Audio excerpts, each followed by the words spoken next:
Sa ngalan ng Ama, ng Anak at ng Espiritu Santo. Amen. Sumainyo ang Panginoon. At sumayo rin. Mga kapatid, every gising is a blessing. Pero ang tanong, naniniwala ba tayo that everything is a blessing? Tinitingnan ba natin? Nakikita ba natin ang mga grasya at pagpapala ng Diyos sa ating buhay? Baka naman, ikaw ay nagagalit, ikaw ay naiinggit, ikaw ay nag-aalala, natatakot. Kaya naman, hindi mo nakikita ang mga blessing, ang mga grasya at pagpapala ng Diyos sa iyong buhay. Bago tayo magtrabaho, bago natin gawin ang ating mga obligasyon, bago natin pagpatuloy ang ating buhay, pasalamat tayo muli sa may kapal. Napakarami niyang binibigay sa ating pagpapala. Hindi natin napapansin. Kaya naman sa konting katahimikan, balikan natin muli ang napakaraming karanasan ng kanyang kabutihan, ang kanyang pag-ibig, ang kanyang pagmamahal. Lalong-lalo na tayo nagpapasalamat dahil binibigay niya ang banal na misa sa atin, ang pagkain ng ating kaluluwa, pagpapalakas ng ating mga puso, ng ating buhay. Sa mga maraming beses na kung saan nagpatuloy pa rin tayo sa pagkakasala kahit na sobrang blessed natin, hilingin natin muli ng awa at pagpapatawad dito sa Diyos para tayo makitang karapat dapat makatanggap sa mga banal na misteryo. Inaamin ko Sa makapangyarihang Diyos at sa inyo mga kapatid, na lubha akong nagkasala sa isip, sa salita, sa gawa at sa aking pagkukulang. Kaya isinasamo ko sa mahal na Birheng Maria, sa lahat ng mga anghel at mga banal, at sa inyo mga kapatid, na ako'y panalangin sa Panginoong ating Diyos. kaawaan tayo na makapangyarihang Diyos, patawarin tayo sa ating mga kasalanan, patnubayan tayo sa buhay na walang hanggan. Amen. Panginoon, kaawaan mo kami. Panginoon, kaawaan mo kami. Kristo, kaawaan mo kami. Kristo, kaawaan mo kami. Panginoon, kaawaan mo kami. Panginoon, kaawaan mo kami. Manalangin tayo. Ama naming makapangyarihan, ang iyong dumadalanging sambayanan ay matapat mo nawang lingapin, subaybayan, upang makita namin ang dapat gampanan. At para rito'y magkaroon kami ng kakayanan sa pamagitan ni Jesucristo kasama ng Espiritu Santo, magpa sa walang hanggan. Amen.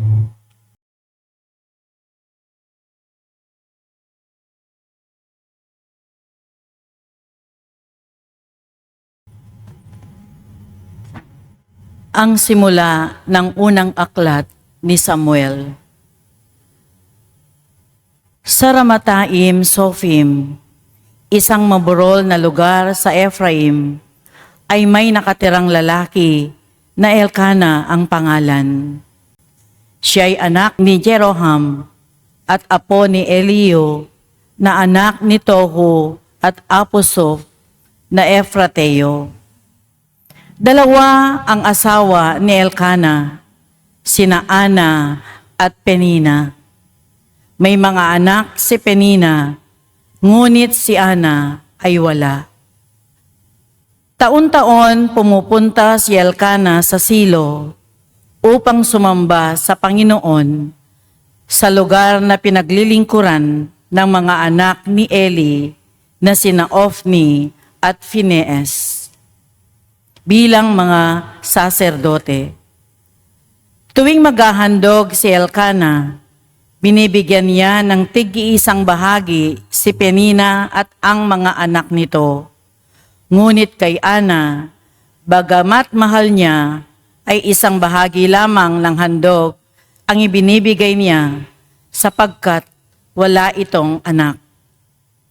Dahil dito, lagi siyang tinutuya ng karibal niyang si Penina. Ito'y ginagawa ni Penina taon-taon tuwing pupunta sila sa bahay ng Panginoon. Labis naman itong dinaramdam ni Ana, ano pat naiiyak siya at hindi makakain. Kaya't nilalapitan ni Elkana at tinatanong, Ana, bakit umiiyak ka na naman? Ayaw mong kumain? Bakit ka ba ganyan? Mahalaga pa ba sa iyo ang 10 anak kaysa akin? Ang salita ng Diyos. Salamat sa Diyos. Maghahandog ako sa Diyos ng pagpupuring malugod. Maghahandog ako sa Diyos ng pagpupuring malugod. Sa Diyos ko't Panginoon, anong aking ihahandog? Sa lahat ng kabutihan na sa akin ay kaloob. Ang handog ko sa dambana ay inumin na masarap bilang aking pagkilala sa ginawang pagliligtas. Maghahandog ako sa Diyos ng pagpupuring malugod. Sa tuwinang magtitipon ang lahat ng kanyang hirang, ang anumang pangako ko ay doon ko ibibigay. Masakit sa kalooban ng puon kung may papanaw. Kahit ito ay iisa, labis siyang magdaramdam. Maghahandog ako sa Diyos ng pagpupuring malugod. Kapag nagsasama-sama ang lahat ng iyong hirang, sa templo sa Jerusalem ay doon ko ibibigay. Ang anumang pangako kong sa iyo ay binitiwan.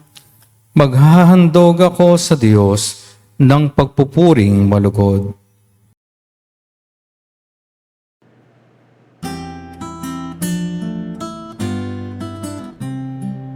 Alleluia, alleluia, alleluia,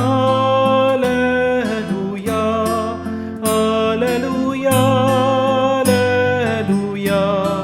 alleluia, alleluia, alleluia, alleluia, alleluia, alleluia. Ang Diyos ay maghahari na, talikdan ng tanang sala, manalig sa balita niya.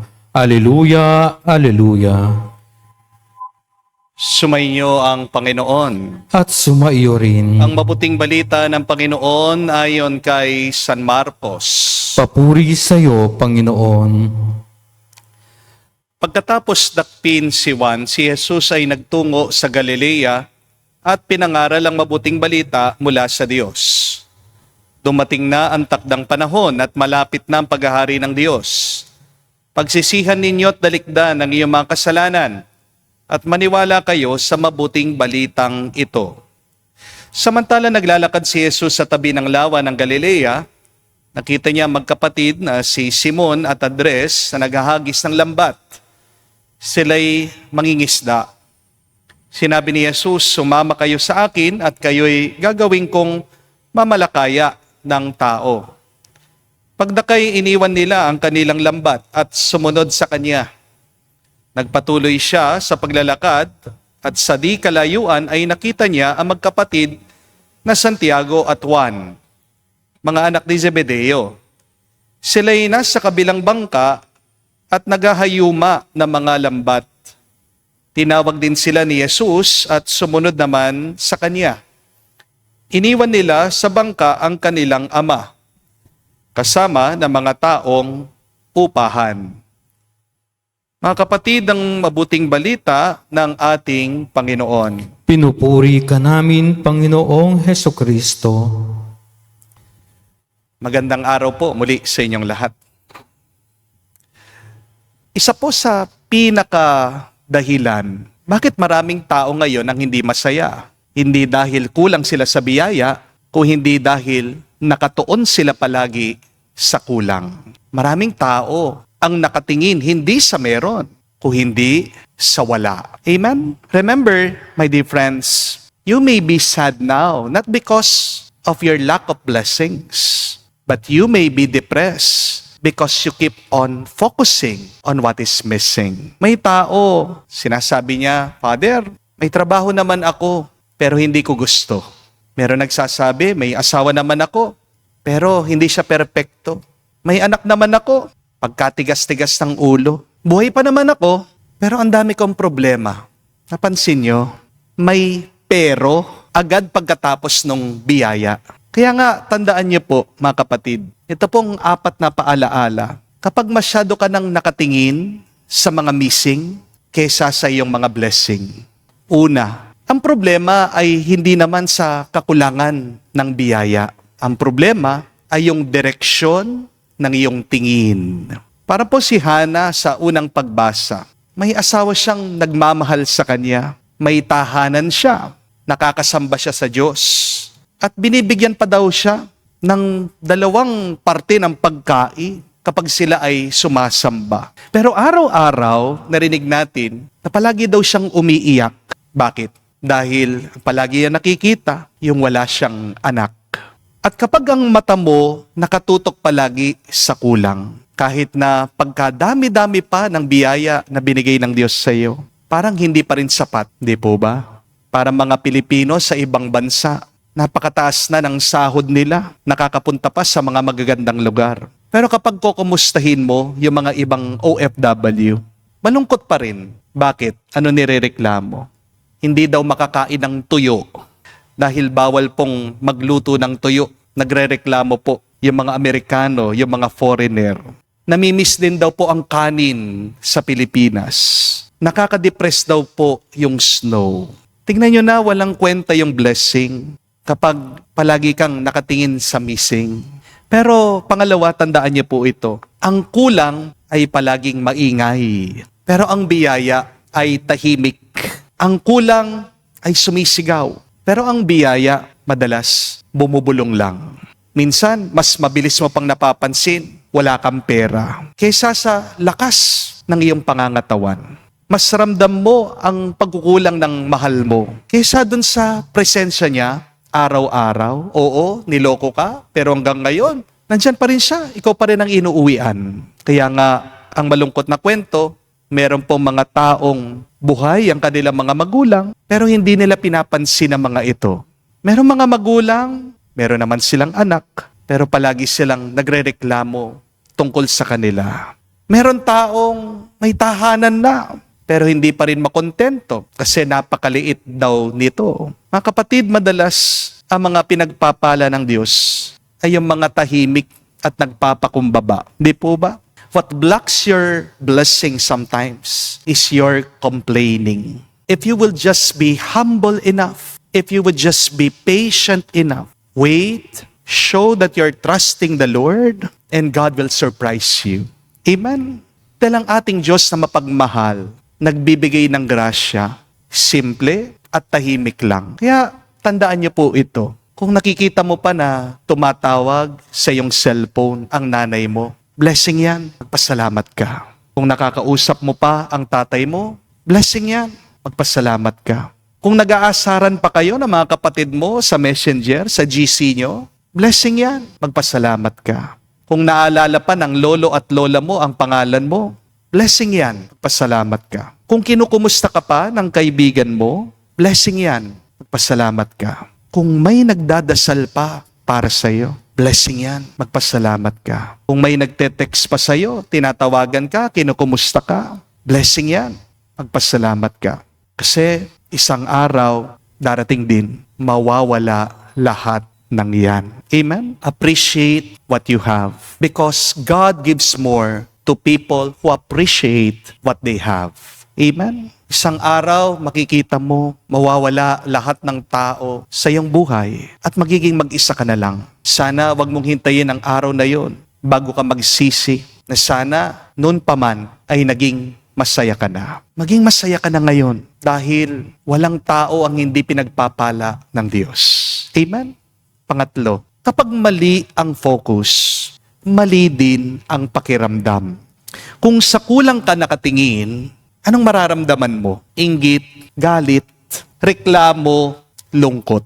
Pero kapag sa biyaya ka nakatingin, Kahit na hindi perpekto ang buhay mo, kahit na may kulang, makakaranas ka ng kapayapaan. Amen? Hindi naman nawawala ang problema sa ating buhay. Pero kahit na madami tayong inaalala, marami tayong pagsubok, nananatili pa ring mabuti ang Diyos. Remember that, life may not be perfect and yet God is perfect.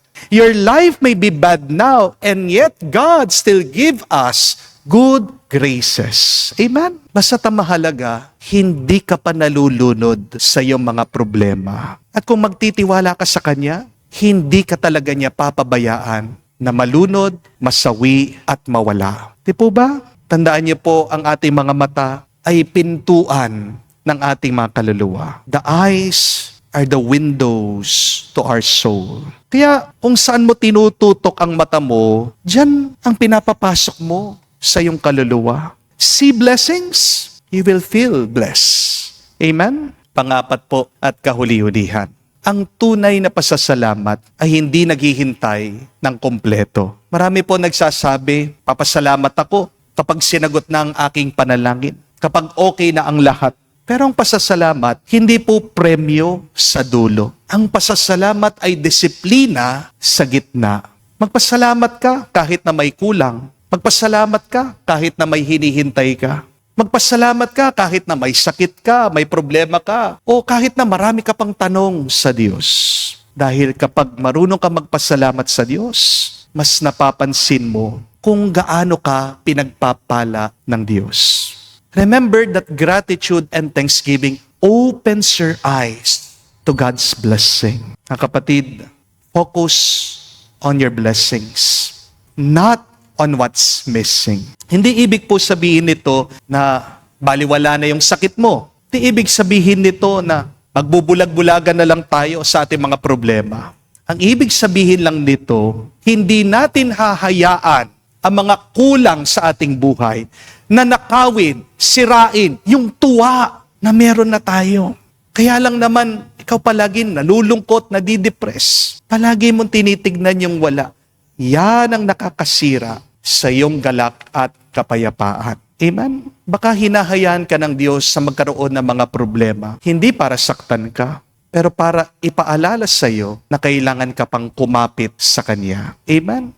Dahil pag sa Diyos ka nakakapit, pag sa Diyos ka nagtitiwala, sapat na siya, mabubuo ka, at lahat ng kailangan mo ay maibibigay sa iyo. At kung bubuksan mo lang ang iyong mata ngayon, baka matuklasan mo, wala ka naman talagang kailangan. Yung mga inaasam mo, hindi mo naman talaga kailangan. Lahat ng kailangan mo, binigay na ng Diyos. Nabubuhay ka sa gitna ng napakaraming biyaya. Hindi mo lang napapansin dahil hindi ka marunong tumingin. Amen? Magdasal po tayo. Sana bigyan tayo ng malinaw na mata ng Diyos na palaging makita ang Kanyang mga biyaya sa ating buhay. Dasal tayo. Bigyan din tayo ng isang mabuting puso na marunong magpasalamat sa Kanya para ang ating mga araw ay mapuno ng saya, para ang ating mga kaluluwa ay makaranas ng kapayapaan ngayon at magpakailanman. Amen. Tumayo po tayo. Alay po natin sa Diyos ang ating mga dasal at panalangin. Iluhog natin sa ating Ama ang ating mga pangangailangan. At ating sabihin, Panginoon, dinggin mo kami. Panginoon, dinggin mo kami. Ang mga pastol ng simbahan na tinawag ng Diyos upang mamalakaya ng mga tao naway makaharap sa mga hamon ng pagbabago sa pamamagitan ng pagpapahayag ng Ebanghelyo. Manalangin tayo sa Panginoon. Panginoon, dinggin mo kami. Ang mga misyonero naway maging mga mabisang tagapagpahayag ng Ebanghelyo sa pamamagitan ng pagsaksi sa kanilang buhay. Manalangin tayo sa Panginoon. Panginoon, dinggin mo kami. Ang mga hinirang ng Panginoon sa paglilingkod sa Kaniya, naway bukas loob na makatugon sa Kaniyang tawag.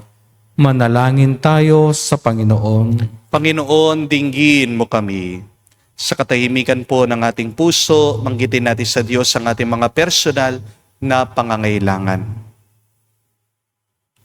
Panginoong Diyos, gawin mo kaming karapat-dapat na isakatuparan ang alimang gawaing nais mong gawin namin sa pamagitan ng lakas ng aming Panginoong Heso Kristo. Amen.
Manalangin kayo mga kapatid, para ng ating mga paghahain ay kalugdan ng Diyos amang makapangyarihan.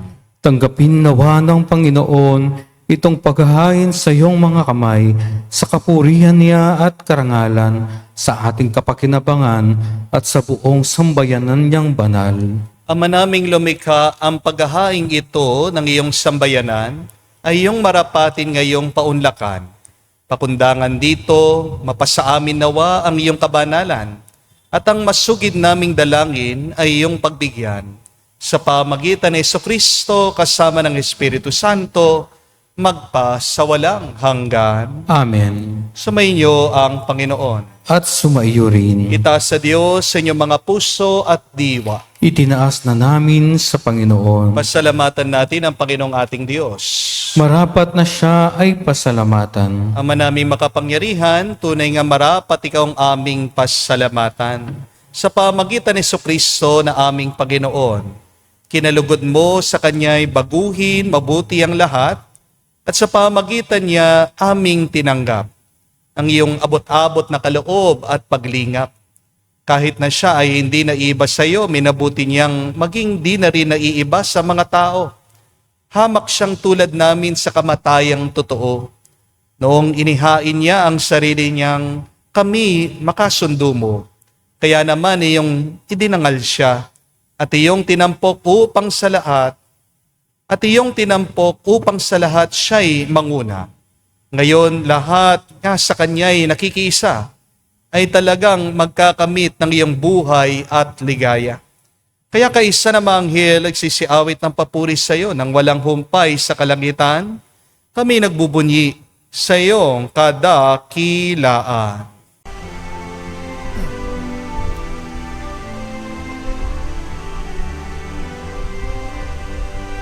Santo, Santo, Santo, Panginoong Diyos ng mga hukbo, napupuno ang langit at lupa ng kadakilaan mo. Hosana, Hosana, sa kaitaasan, pinagpala ang naparirito sa ngalan ng Panginoon. Hosana, Hosana, sa kaitaasan. Hosana, Hosana, sa kaitaasan. Ama naming banal, ikaw ang bukalan tanang kabanalan, kaya't sa pamagitan ng iyong Espiritu, Gawin mong banal ang mga kaloob na ito, upang para sa amin, maging katawan at dugo ng aming Panginoong Heso Kristo. Bago niya pinagtiis ang kusang loob na maging handog, hinawakan niyang tinapay, pinasalamatan kanya. Pinaghati-hati niya iyon, inabot sa kanyang malagad at sinabi, "Tanggapin ninyong lahat ito at kanin. Ito ang aking katawan, na ihahandog para sa inyo."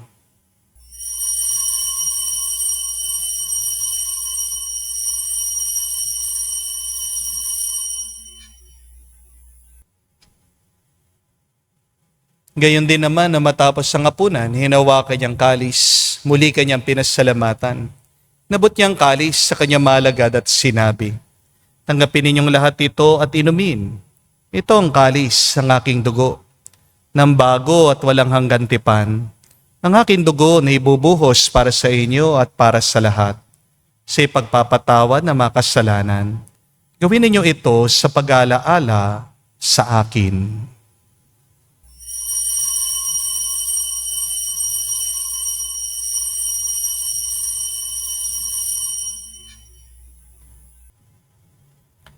Ang misteryo ng pananampalataya.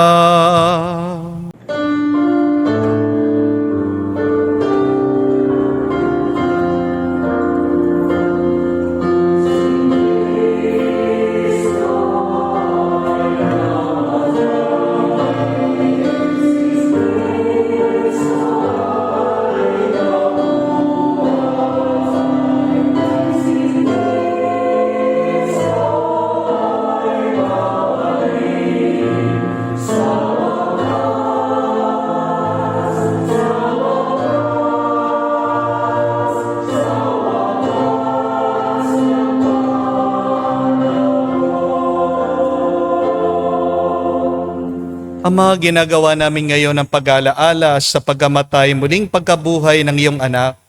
Kaya tinialay namin sa iyong tinapay nagbibigay buhay at ang kalis na nagkakaloob ng kaligtasan. Kami nagpapasalamat dahil kami iyong minarapat na tumayo sa harap mo para maglingkod sa iyo.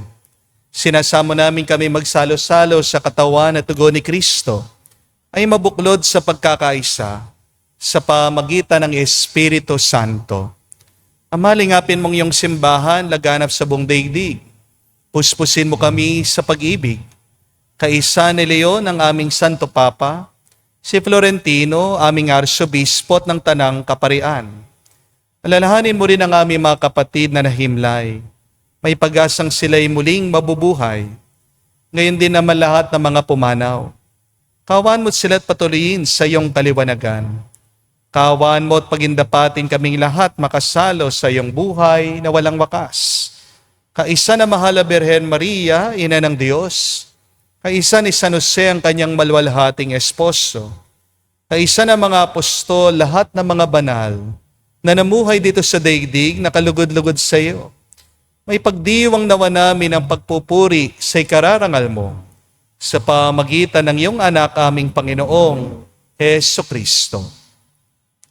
Sa pamamagitan ni Kristo, kasama niya at sa Kanya, ang lahat ng parangal at papuri ay sa iyo, Diyos Ama, makapangyarihan, kasama ng Espiritu Santo, magpasawalang hanggan. Amen. Amen. Amen. Amen. Amen. Amen. Sa nakagaling na utos sa turo ni Jesus sa Panginoon natin at Diyos, ipahayag natin ang lakas, loob.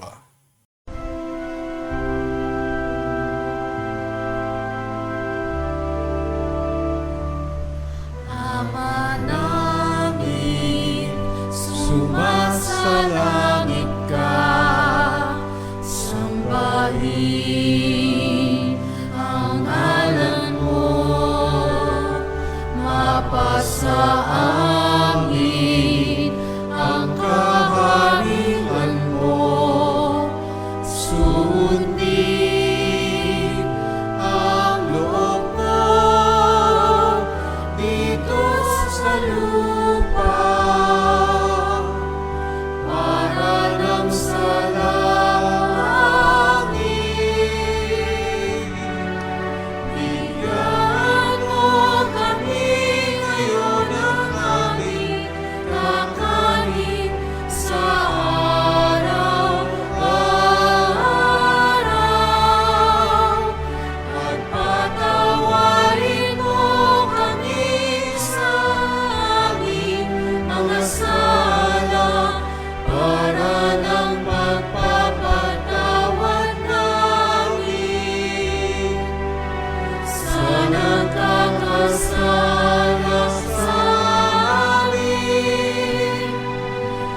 Huwag mo kaming ipahintulot sa tukso, at iadya mo kami sa lahat ng masama.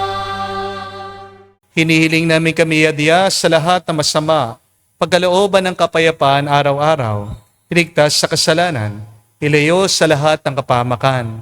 Samantalang aming pinanabikan ang dakilang araw ng pagpapahayag ng tagapagligtas naming si Jesucristo. Sapagkat iyo ang kaharian at ang kapangyarihan at ang kapurihan magpakailanman. Amen. Panginoong Jesucristo, sinabi mo sa mga apostol, kapayapaan ang iniiwan ko sa inyo, ang aking kapayapaan binibigay ko sa inyo. Tungayan mo ang aming pananampalataya at huwag ang aming pagkakasala. Pagkalooban mo kami ng kapayapaan at pagkakaisa, ayon sa iyong kalooban, kasama ng Espiritu Santo, magpa sa walang hanggan. Amen. Kapayapaan ng Panginoon ay laging sumainyo. At sumaiyo rin. Magbigayan po tayo ng kapayapaan sa bawat isa. Piso niyo po, kapayapaan po sa inyong lahat. Kordero ng Diyos na nag-aalis ng mga kasalanan ng sanlibutan, maawa ka sa amin. Maawa ka sa amin. Kordero ng Diyos na nag-aalis ng mga kasalanan ng sanlibutan, maawa ka sa amin. Maawa ka sa amin. Kordero ng Diyos na nag-aalis ng mga kasalanan ng sanlibutan, ipagkaloob mo sa amin ang kapayapaan.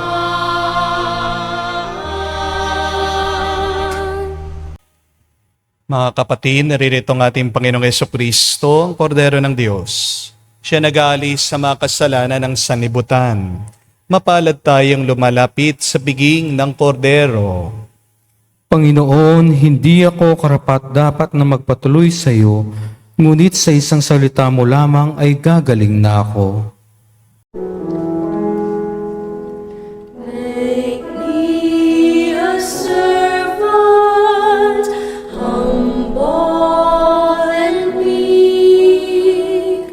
Lord, let me lift up those who are weak, and make the prayer of my heart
Manalangin tayo.